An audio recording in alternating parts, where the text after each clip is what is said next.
Welcome students. Part 2 दूसरा class है ये क्लासिकल कंडीशनिंग के लिए। मैं आप लोगों को आगे आज बढ़ाऊँ।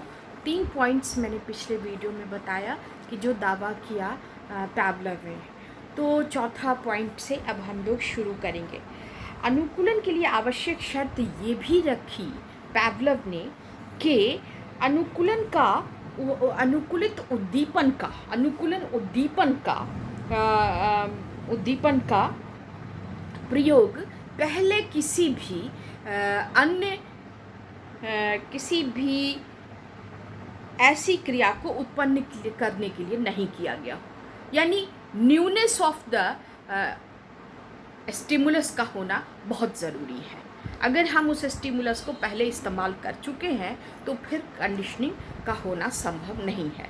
पांचवा दावा उन्होंने ये किया कि सभी तटस्थ उद्दीपन अनुकूलित क्रिया उन सभी तटस्थ उद्दीपनों से उत्पन्न हो सकती है जिस पर प्रयोक्ता का अधिकार हो और वो उसे अपनी इच्छा से बदल सकता है। प्रयोक्ता का जो हर उससे हो सकती है, जैसे बिजली का करंट भी दे सकते हैं, जैसे खाना देते हैं, बेल देते हैं, करंट दिया, खाना दिया, स्लाइव आया, करंट दिया, खाना दिया, स्लाइव आया, करंट दिया, खाना दिया, स्लाइव।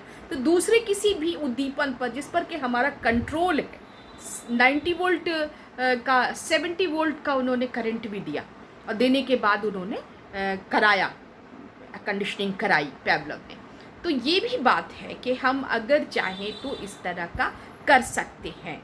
तो प्रयोक्ता के कंट्रोल में जो भी उद्दीपन है उससे हम कंडीशनिंग की उत्पत्ति करा सकते हैं। ये दावा उन्होंने किया और इसमें उन्होंने कहा कि किसी भी अनैच्छिक और ऐच्छिक, सूक्ष्म से लेके बड़ी बड़ी क्रियाओं को भी हम उत्पन्न करा सकते हैं। ऐच्छिक, वॉलंटरी एंड इनवॉलंटरी एक्शंस, जो भी क्रियाएं हैं उन सबों को हम उत्पन्न करा सकते हैं। किस माध्यम से? कंडीशनिंग के माध्यम से। ये सारी बातें हो गई और उसके बाद ये देखा गया कि पैवलव ने इस बात को स्पष्ट किया और जितने भी क्रिटिक्स हैं उन्होंने इस चीज़ को समझा कि कौन कौन सी चीज़ किस किस विधि को, किन किन प्रक्रिया को अपनाया पैवलव ने, ये भी देखा गया।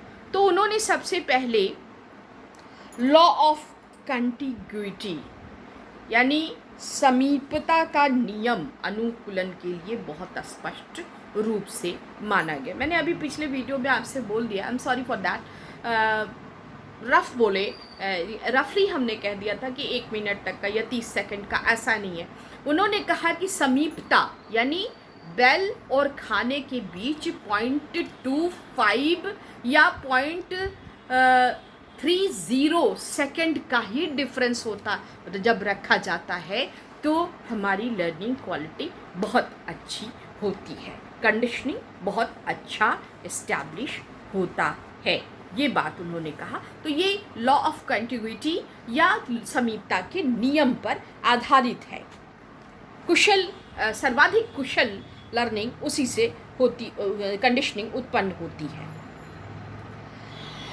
और एक चीज़ उन्होंने दूसरा जो उन्होंने देखा अपने इसमें कि हम अगर कंटिन्यूअसली, जैसे फूड दिया, बेल दिया, फूड दिया, बेल दिया, फूड दिया, साथ साथ अगर देते हैं, हम साइमल्टेनियसली अगर दोनों को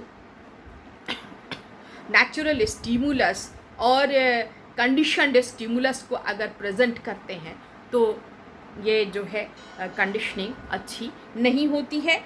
कंडीशनिंग में दें तो अनुकूलन नहीं होगा। उन्होंने कहा कि कंडीशनिंग नहीं होगी, इसमें थोड़ा सा समय का गैप रहना चाहिए लेकिन कंटिग्यूटी भी रहनी चाहिए। वो गैप कितना है? 0.25 सेकेंड या 0.30 सेकेंड का होना चाहिए। गैप तो होना ही चाहिए। अगर साइमल्टेनियसली दोनों को एक साथ देंगे तो कंडीशनिंग नहीं होगा। ऐसा भी पैवलव ने अपने अध्ययन में देखा। तीसरी बात जो उन्होंने कही कि अगर रिवार्ड पहले, रीइंफोर्समेंट पहले दे दें और तब हम तटस्थ उद्दीपन यानी घंटी को उत्पन्न करें तो भी कंडीशनिंग बहुत कठिन होगा। यहाँ पे उन्होंने कहा कि बहुत कठिन होगा। खाना पहले नहीं देना है, रिवार्ड पहले नहीं देना है, पहले हमको तटस्थ उद्दीपन, न्यूट्रल स्टिमुलस, जो हम अनैचुरल स्टिमुलस जो है उसको देना है, यानी बेल को देना है, तब फूड देना है, तभी कंडीशनिंग जो है वो आसानी से होगा। पावलोव के अनुसार फॉरवर्ड कंडीशनिंग सबसे आसान है।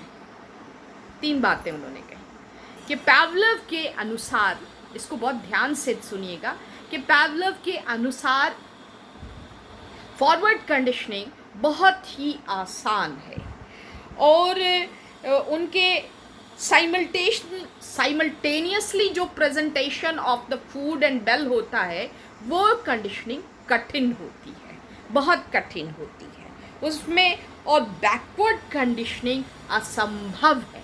बैकवर्ड कंडीशनिंग जिसमें अपेक्षाकृत कठिन और पूर्वगामी अनुकूलन, बैकवर्ड कंडीशनिंग जो होती है वो बहुत ही ज़्यादा, उसको तो असंभव ही माना।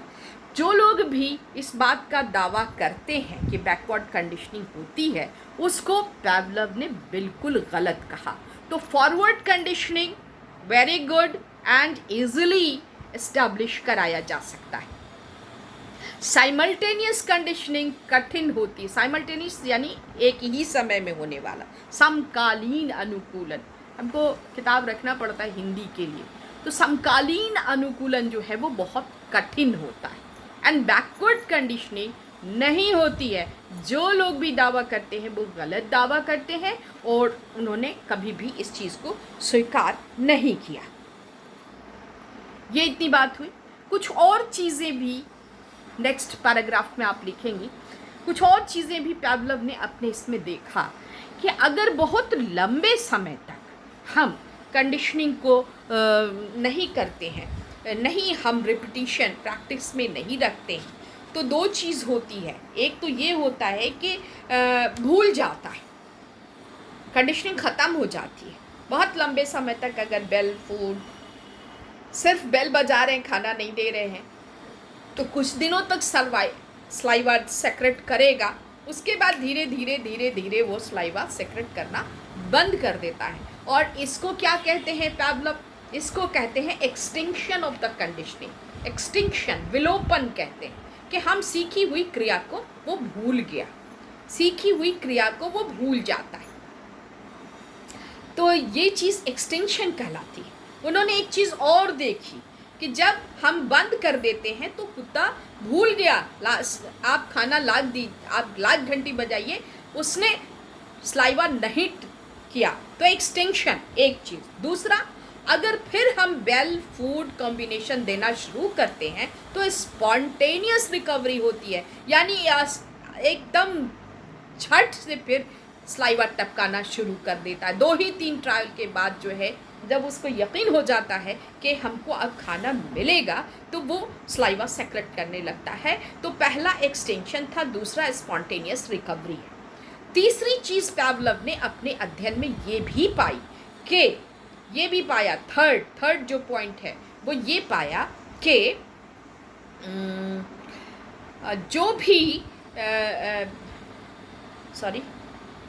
तीसरी चीज़ उन्होंने यह पाई कि लर्निंग कंडीशनिंग में डिस्क्रिमिनेशन भी वर्क करता है।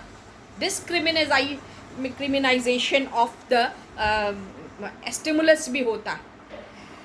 घंटी, घर के दरवाजे खुलने के लिए जो डोर बेल होता है वो बजी तो कुत्ता ने लार नहीं टपकाया, उसी घंटी पर एक पर्टिकुलर बेल पर ही वो लार स्लाइवा टपकाता था जिस पर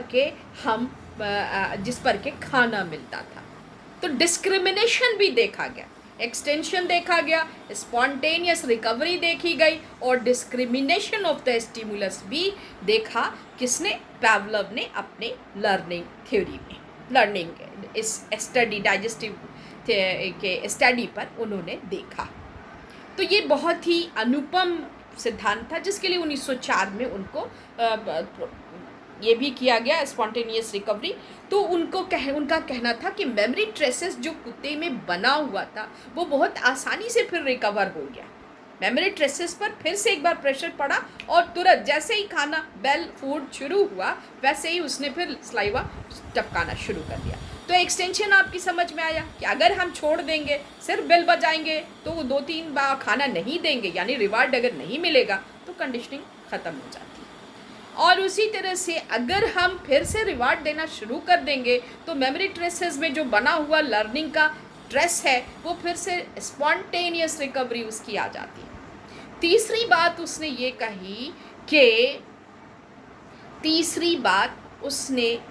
कही पावलोव का कहना था कि हम डिस्क्रिमिनेशन भी इसमें देखा गया। सभी बेल पर कुत्ते ने लार नहीं टपकाया। अब आपको एक इससे हम सिखाते हैं। अगर बहुत लंबे टाइम तक आप किसी सब्जेक्ट को छोड़ देती हैं, याद किया हुआ सब्जेक्ट को, सीखा हुआ सब्जेक्ट को छोड़ देती हैं, तो आपको लगता है कि आप नहीं कर पाएंगी और आप पहले ट्रायल में कुछ गड़बड़ करती हैं। लेकिन फिर जैसे ही आप ट्रायल बार बार लेती हैं तो आपको वो चीज़ बिल्कुल याद आ जाती है। तो पहला वो तो विलोपन था और दूसरा जो फिर याद आना है वो स्पॉन्टेनियस रिकवरी है। और उसी तरह से जैसे मंदिर के घंटा पर हम दौड़ के क्लासरूम में नहीं जाते, ये मंदिर का घंटा है। घंटा घर के घड़ियाल पर हम उठ के सिर्फ इतना बजा है ये सोचते हैं। जेल के घंटे पर अलग तरह का रिस्पॉन्स देते हैं। टन टन टन टन घंटी कॉलेज में अगर बजती है तो हम समझते हैं कि रिसेशन पीरियड हुआ है, यानी टिफिन हो गया। कॉलेजेस में अगर टन टन टन टन घंटी, स्कूल में उस तरह की बात होती, अगर टनटना के घंटी बजाई जाती है तो ये समझा जाता है कि there is something wrong, condolence के लिए बुलाया जा रहा है।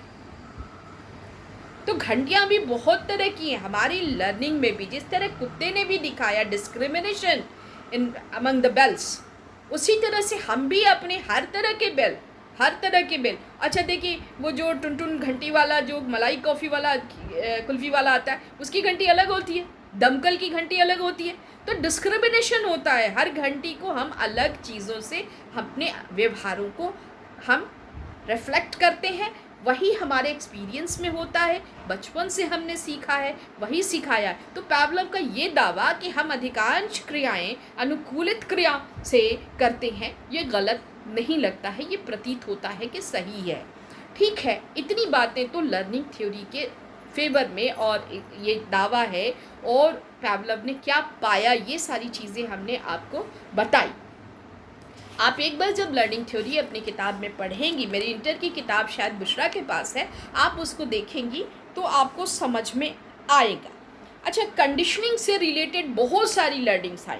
Instrumental conditioning, avoidance conditioning, escape conditioning, operant conditioning, difference between classical conditioning and instrumental conditioning आपको पढ़ना है। वो मैं बाद में जब ये थ्योरीज़ ख़त्म हो जाएंगी तब हम कहेंगे। अब आपको हम वैसे तो 11 मिनट या 13 मिनट का वीडियो हो चुका है, लेकिन इसी में 2-3 बात हम आपको इवैल्यूएशन की बता देते हैं। 2-3 पॉइंट्स बोलेंगे।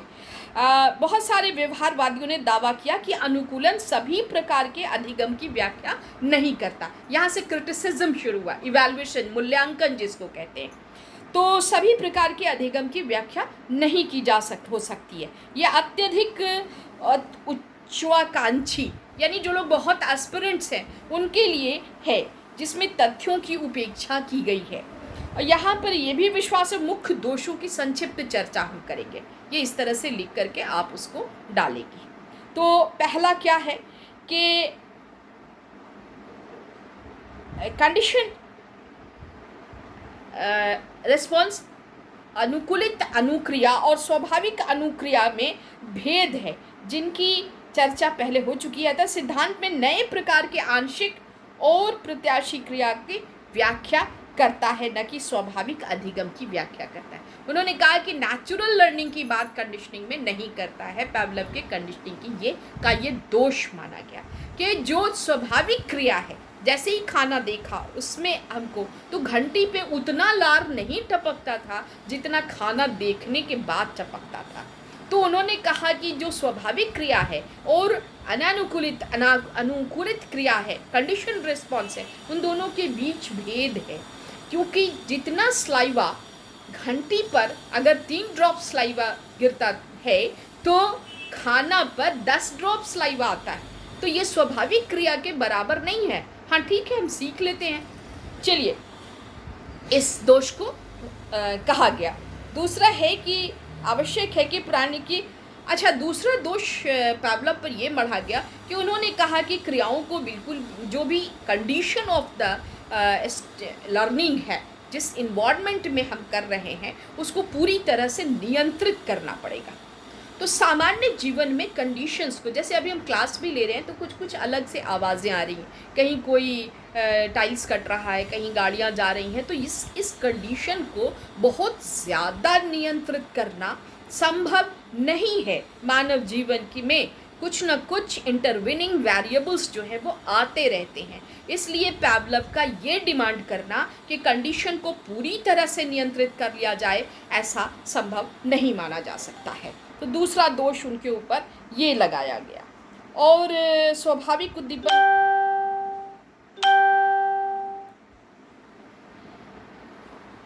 वीडियो बहुत लंबा हो रहा है, हम इसको यहीं छोड़ रहे हैं और आप लोग इसमें, अच्छा उन्होंने ये भी कहा कि कुछ विद्वानों का ऐसा मानना है कि क्लासिकल कंडीशनिंग का संबंध केवल स्वचालित तंत्रिका तंत्र से, स्वचालित ऑटोनॉमिक नर्वस सिस्टम से द्वारा होने वाली क्रियाओं से है, जो बहुत छोटी और यांत्रिक होती है, बहुत मैकेनिकल होती है। अधिकांश क्रियाएं इंस्ट्रूमेंटल स्वरूप की होती हैं, जो प्राणी की अपनी योग्यताओं से उत्पन्न होता है। अतः मानने में कठिनाई नहीं होनी चाहिए कि अनुकूल एक तकनीकी और स्वाभाविक व्यवहारों की व्याख्या नहीं है कंडीशनिंग, लेकिन बहुत सारी ऐसे लर्निंग प्रॉब्लम्स हैं जिनका समाधान सिर्फ कंडीशनिंग से ही हो सकता है, सिर्फ कंडीशनिंग से। तो हम इस थ्योरी में दोष तो हैं, हर थ्योरी में सिद्धांत तो सिद्धांत है, तथ्य नहीं है, इसमें कुछ कमियां पाई जाती हैं, लेकिन कुछ न कुछ पक्ष, कोई थोड़ा सा पक्ष तो ज़रूर ही स्पष्ट कर देता है और उसको सरल कर देता है मानव जीवन के लिए। तो ये आज आपकी क्लासिकल कंडीशनिंग के 2 वीडियोस में इसको मैंने आपको कंप्लीट कर दिया। नेक्स्ट में भी फिर 2, किसी भी थ्योरी को 3 क्लास से कम की ज़रूरत नहीं पड़ती है। तो now I will stop, good bye.